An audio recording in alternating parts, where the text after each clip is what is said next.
Karena jikalau kemauan itu baru, niscaya jadilah Allah itu tempat bagi yang baru. Dan jikalau terjadilah segala yang baru daripada bukan zat Allah, niscaya tak adalah Allah yang berkemauan padanya. Sebagaimana tidaklah engkau yang bergerak dengan sesuatu gerakan, yang tidak ada gerakan itu daripada diri engkau. Sebagaimana dikatakan kemauan itu baru, maka berhajatlah kebaruannya itu kepada kemauan yang lain. Dan begitu pula kemauan yang lain itu berhajat kepada kemauan yang lain lagi. Dan tali bertalilah tasalsul, hal itu kepada tiada berkesudahan. Jikalau boleh Allah mendatangkan kemauan dengan tanpa kemauan, maka boleh pula lah Ia mendatangkan alam dengan tanpa kemauan. Pokok ke-10, bahwa Allah Ta'ala mengetahui dengan ilmu tahu, hidup dengan hayat hidup, berkuasa dengan kehendak, berkehendak dengan kemauan, berkata-kata dengan kalam berkata-kata, mendengar dengan samak mendengar, dan melihat dengan basar melihat. Semua sifat ini bagi Allah Ta'ala adalah sifat-sifat yang tiada berpermulaan.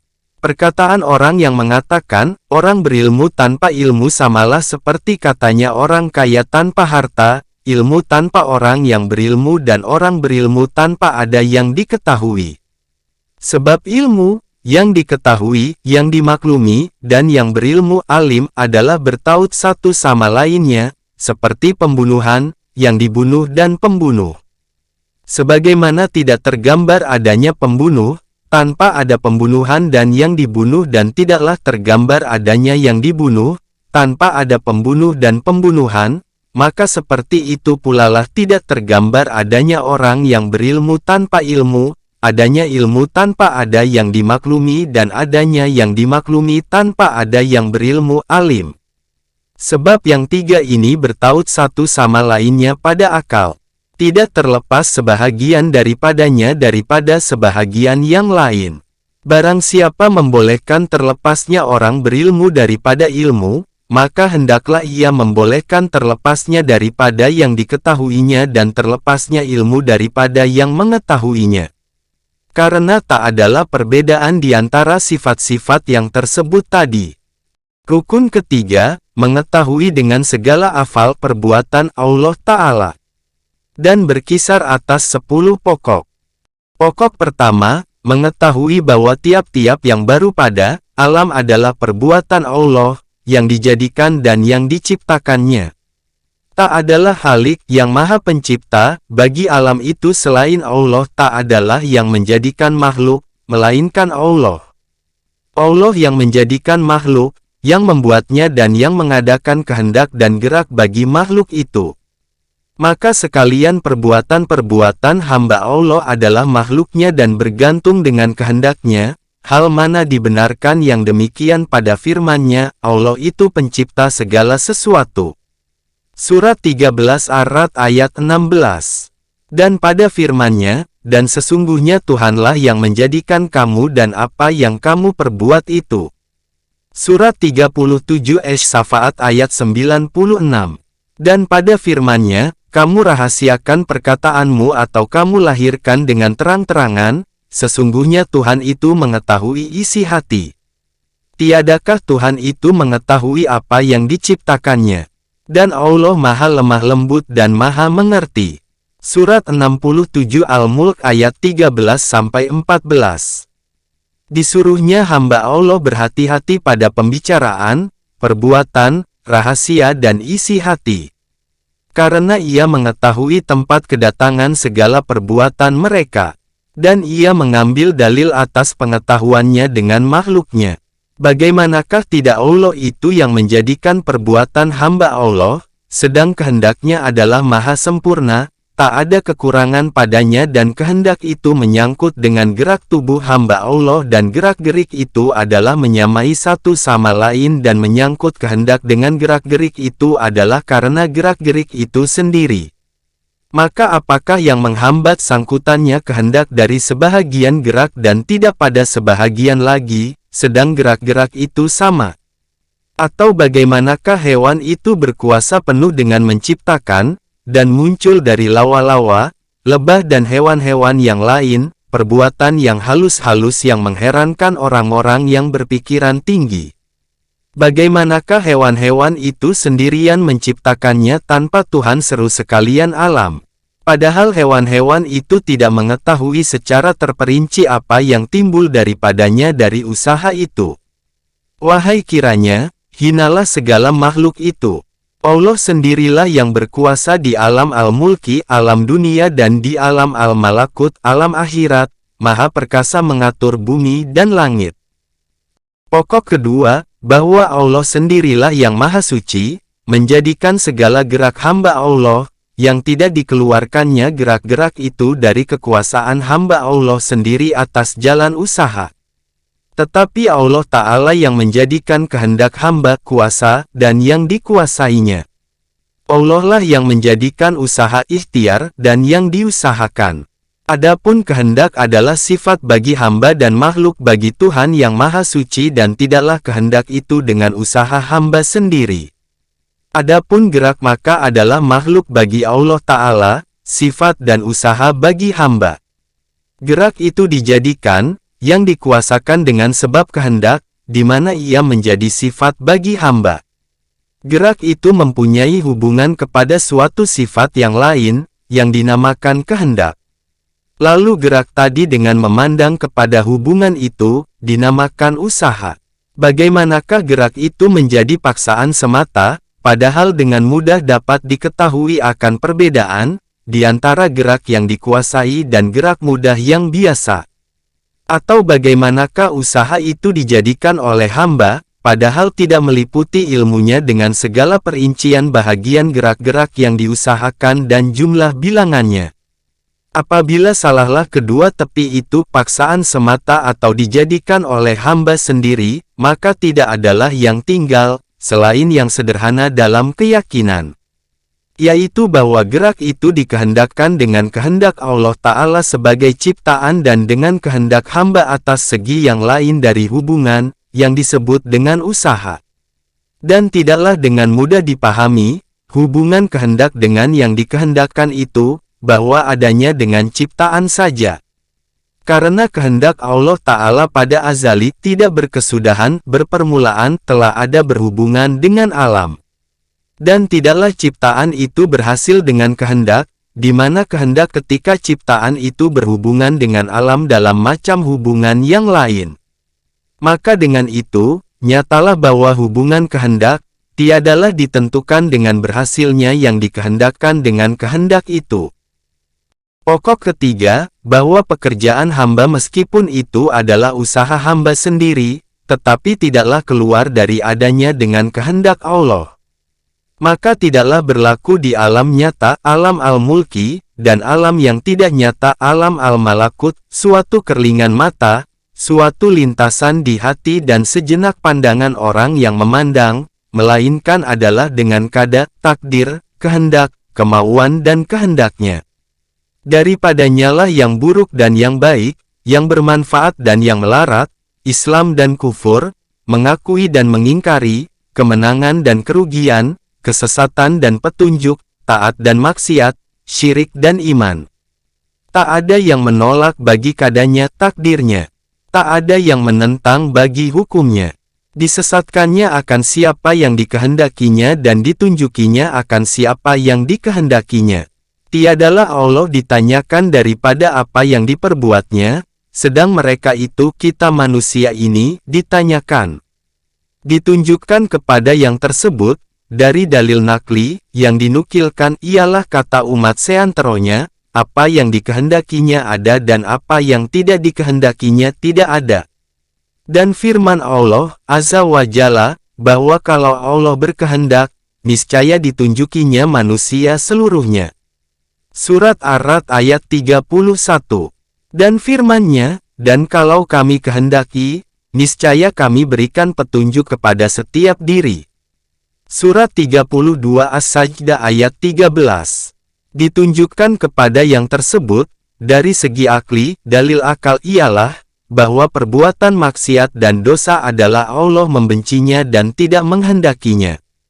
Dan adalah perbuatan-perbuatan itu berlaku sesuai dengan kehendak iblis, yang telah kena kutukan Tuhan, di mana dianya adalah musuh Allah.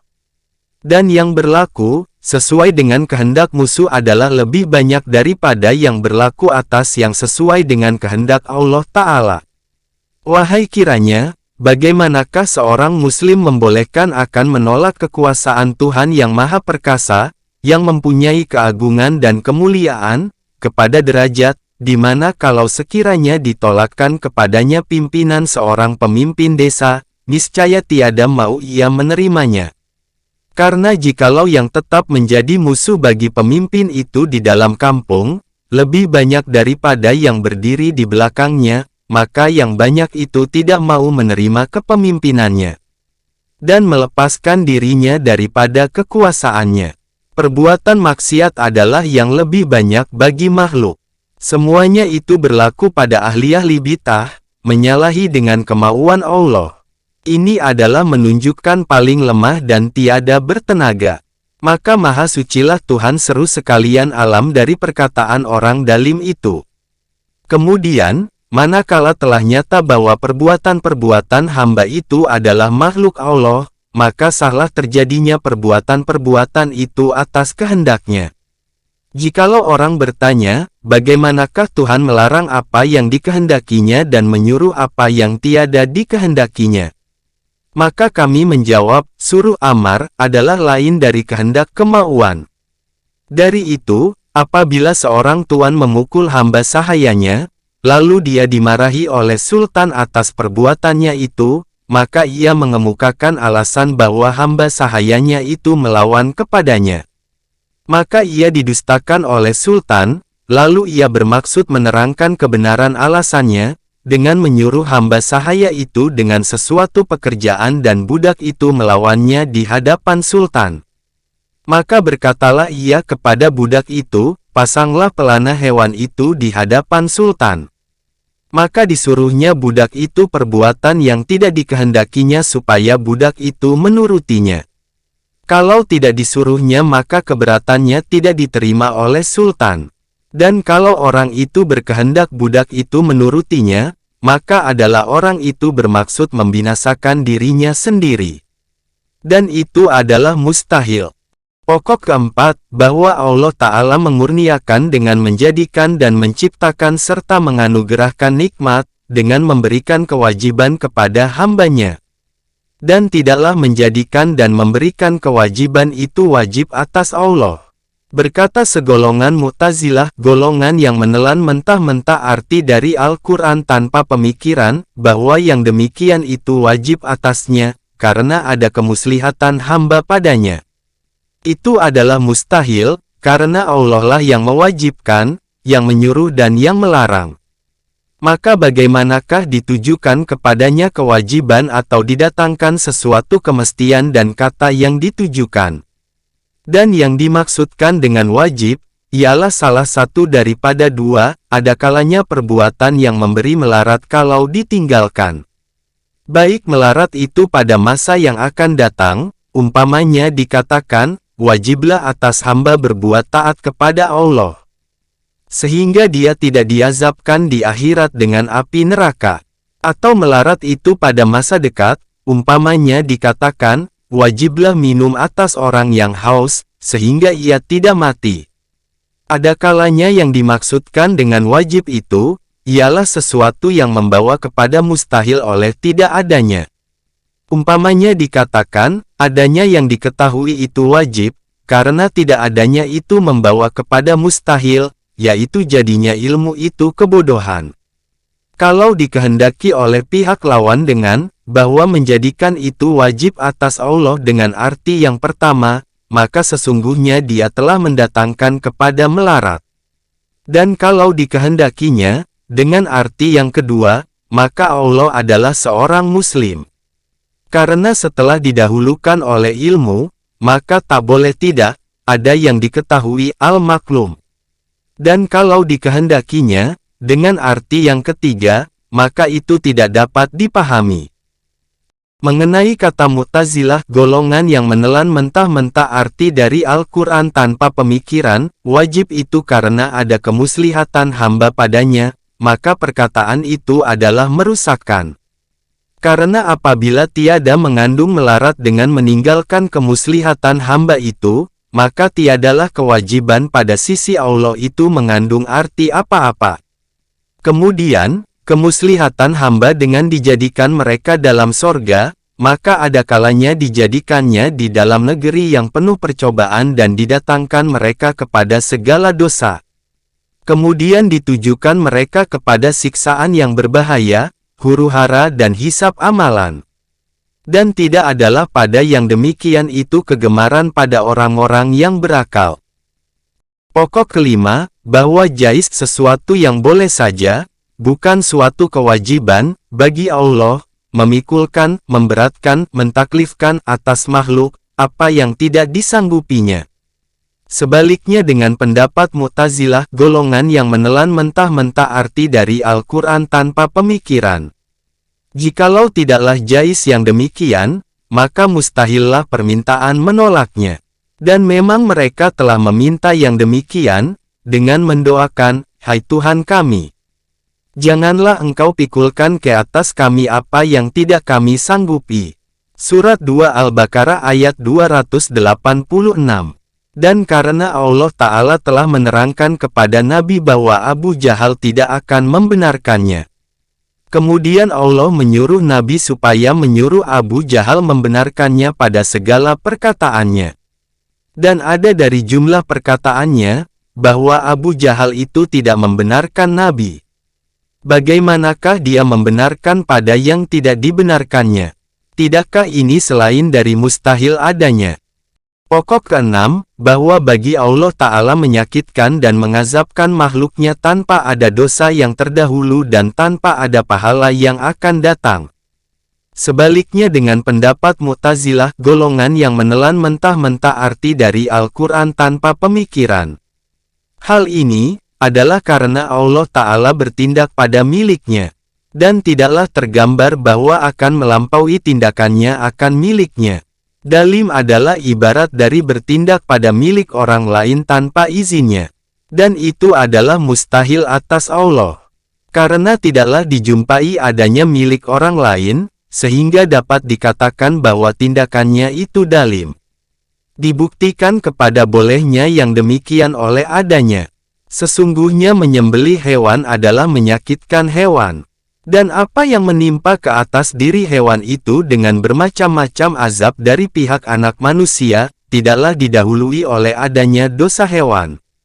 Kalau ada yang mengatakan, bahwa Allah Ta'ala akan mengumpulkan hewan-hewan itu di padang mahsyar dan akan memberi ganjaran yang sesuai dengan penderitaan yang dialaminya dan demikian itu wajib atas Tuhan.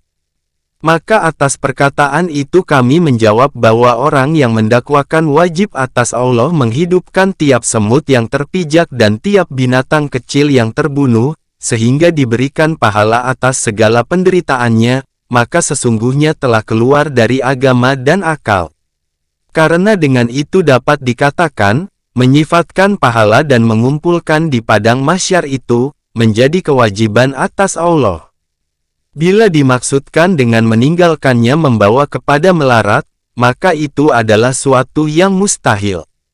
Dan jika dimaksudkan yang lain, maka telah diterangkan dahulu bahwa itu tidak dapat dipahami apabila telah keluar dari pengertian-pengertian yang tersebut bagi wajib. Pokok ketujuh, bahwa Allah Ta'ala berbuat sekehendaknya dengan hamba Allah. Tiada wajib atasnya menjaga yang lebih baik bagi hamba Allah. Karena apa yang telah kami sebutkan dahulu, bahwa tiada suatu pun yang wajib atas Allah. Bahkan kewajiban itu tidak dapat diterima akal pada haknya. Sebab Allah tidak ditanyakan daripada apa yang diperbuatnya dan makhluknya lah yang ditanyakan.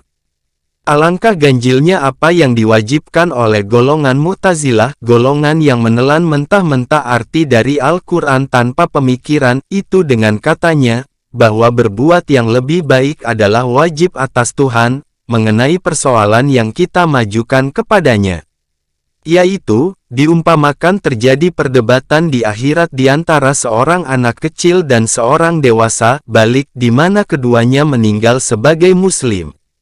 bahwa Allah menambahkan derajat orang yang sudah dewasa dan melebihkannya dari anak kecil.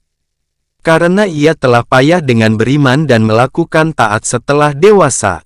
Dan yang demikian itu, wajib atas Tuhan menurut orang Mu'tazilah.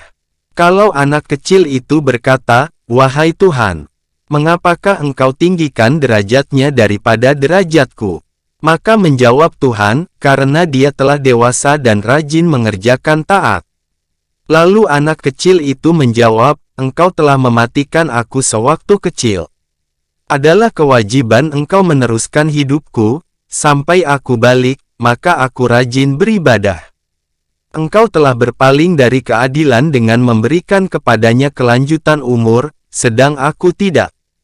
Mengapakah dia engkau lebihkan?" Maka menjawab Allah Ta'ala, "Karena aku tahu bahwa kalau dewasalah engkau, niscaya engkau menjadi musyrik atau pendurhaka. Maka adalah lebih baik bagimu mati sewaktu kecil." Ini dimaafkan oleh orang Mu'tazilah dari Allah Azza wa Jalla. Dan ketika itu orang-orang kafir dari tingkat yang paling bawah daripada neraka berseru, seraya berkata, "Wahai Tuhan, apakah engkau tiada mengetahui bahwa kami apabila telah dewasa, menjadi orang musyrik? Mengapakah tidak engkau matikan kami sewaktu kecil? Kami rela dengan derajat yang lebih rendah daripada derajat anak kecil muslim itu." Maka apakah yang dijawab waktu itu? Dan adakah yang harus ketika itu, selain dari keputusan bahwa urusan ketuhanan adalah maha suci dengan keagungan daripada ditimbang dengan timbangan orang Mu'tazilah itu? Kalau dikatakan, bahwa manakala ditakdirkan kepada pemeliharaan yang lebih baik bagi hamba, kemudian ditimpakan kepada mereka sebab-sebab penyiksaan, niscaya adalah yang demikian itu keji, tak layak dengan kebijaksanaan. Maka kami menjawab bahwa keji adalah apa yang tidak sesuai dengan maksud. Sehingga kadang-kadang sesuatu itu adalah keji pada seseorang dan baik pada yang lain, apabila sesuai dengan maksud salah seorang dari keduanya dan tidak dengan lainnya. Sehingga membunuh orang, dipandang keji oleh teman-temannya dan dipandang baik oleh musuh-musuhnya. Kalau dimaksudkan dengan keji ialah sesuatu yang tiada sesuai dengan maksud Tuhan yang Maha Suci, maka itu adalah mustahil, karena tak adalah maksud bagi Tuhan. Maka tidak tergambarlah daripadanya keji sebagaimana tidak tergambar daripadanya dalim. Karena tidak tergambar daripadanya bertindak pada milik orang lain. Dan kalau dimaksudkan dengan keji ialah sesuatu yang tiada sesuai dengan maksud orang lain, maka mengapakah Anda katakan bahwa yang demikian itu mustahil atas Tuhan? Tidakkah ini selain dari semata-mata keraguan-raguan, yang diakui sebaliknya oleh apa yang telah kami berikan umpamanya dahulu mengenai permusuhan di antara penduduk neraka? Kemudian, Al-Hakim, artinya, yang mengetahui hakikat makna segala sesuatu, berkuasa, sanggup mengerjakannya, sesuai dengan kehendaknya.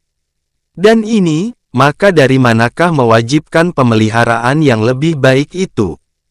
Adapun Al-Hakim dari kita, seorang ahli hikmah yang bijaksana, ia memelihara yang lebih baik melihat kepada kepentingan dirinya sendiri, untuk memperoleh faedah pujian di dunia dan pahala di akhirat.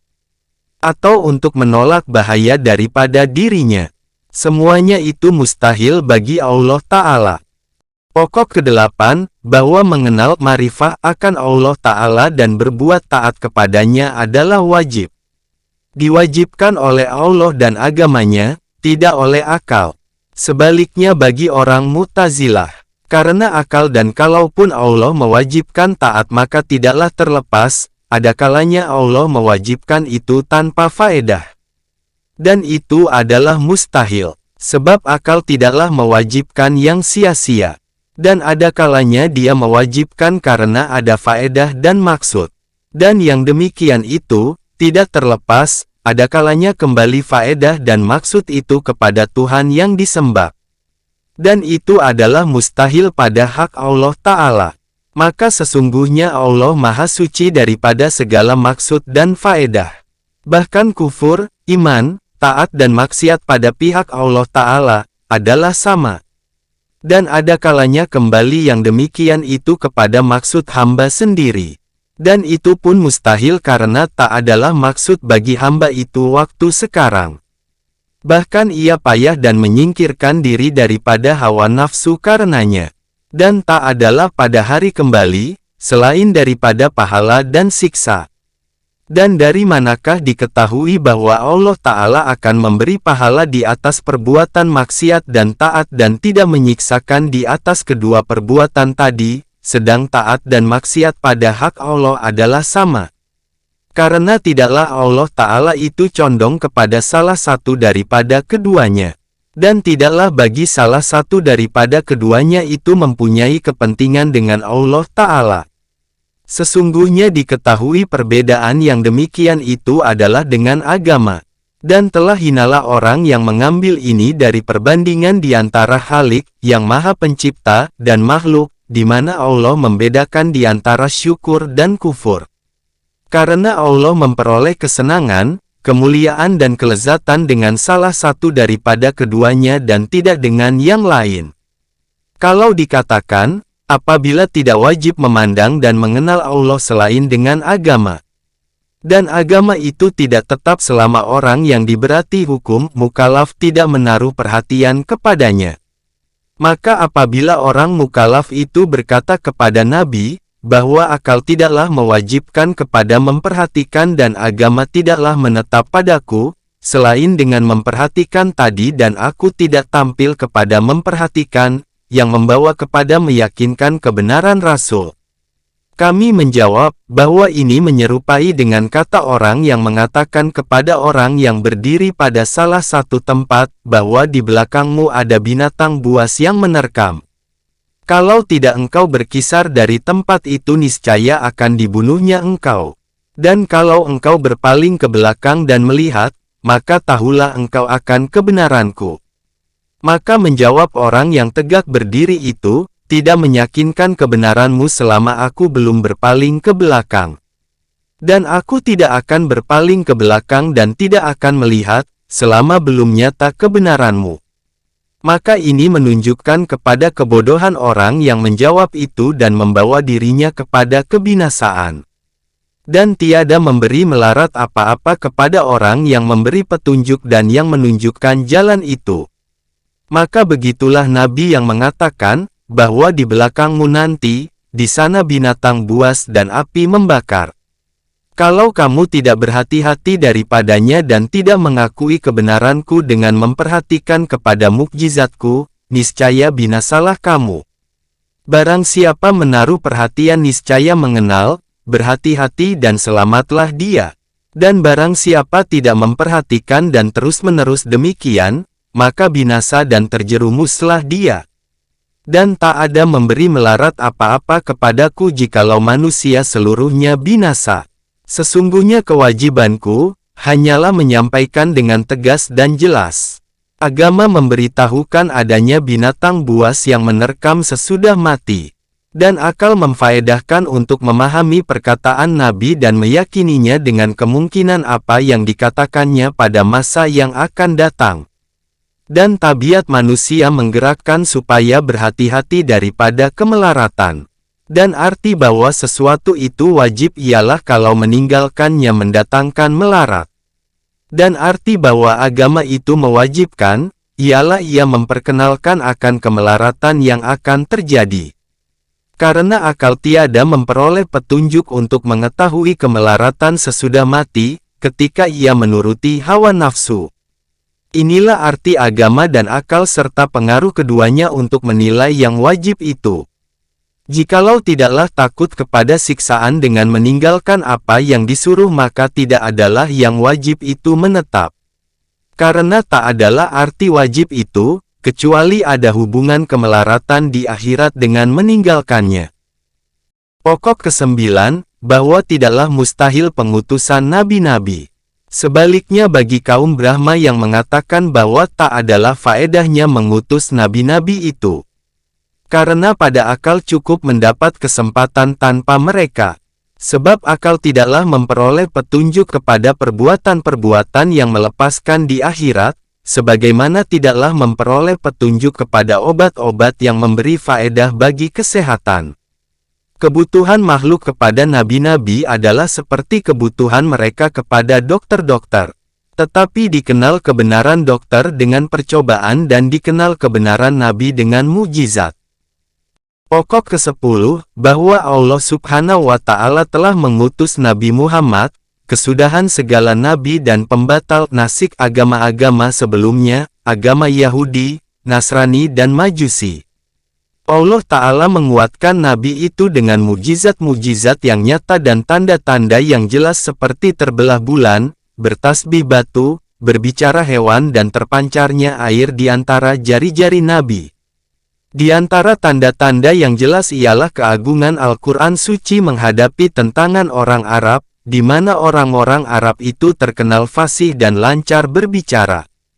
Bermaksud hendak menawan, menangkap, membunuh dan mengusir Nabi, sebagaimana diceritakan Tuhan tentang tujuan mereka itu. Tetapi mereka tidak mampu mendatangkan seperti Al-Quran, karena tidak dalam kemampuan manusia terkumpul di antara kebagusan susunan Al-Quran dan teraturnya. Ini serta isinya Al-Quran dengan memberitakan berita-berita orang terdahulu di mana Nabi adalah ummi, tak tahu tulis baca, tidak pernah memegang buku.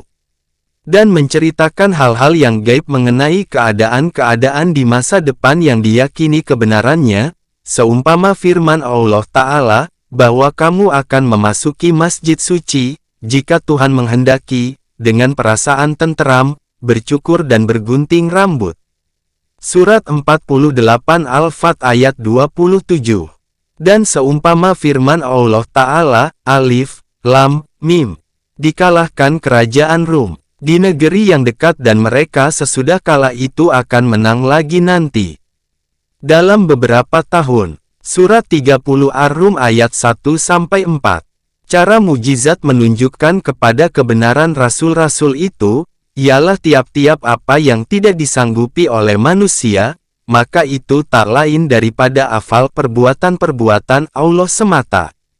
Manakala afal perbuatan-perbuatan itu menyertai dengan pertahanan atas kebenaran Nabi, maka itu seakan-akan Allah berfirman, benar engkau.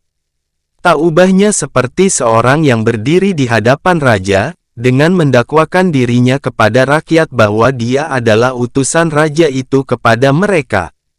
Maka manakala ia berdatang sembah kepada raja, jika adalah hamba ini benar maka sudilah kiranya tuanku bangun dari tempat peristirahatan 3 kali dan sudilah kiranya duduk di luar kebiasaan tuanku. Lalu raja itu berbuat demikian, sehingga berhasillah bagi segala yang hadir melihat itu pengetahuan mudah tanpa memerlukan pemikiran. Maka perbuatan raja itu menunjukkan seakan-akan dia bersabda, benar kamu.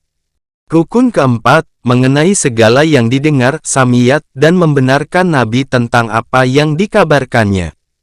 Dan berkisar atas 10 pokok. Pokok pertama, kebangkitan dan pengumpulan di hari mahsyar. Telah datang agama memperdengarkan keduanya. Dan itu adalah benar serta wajib membenarkannya.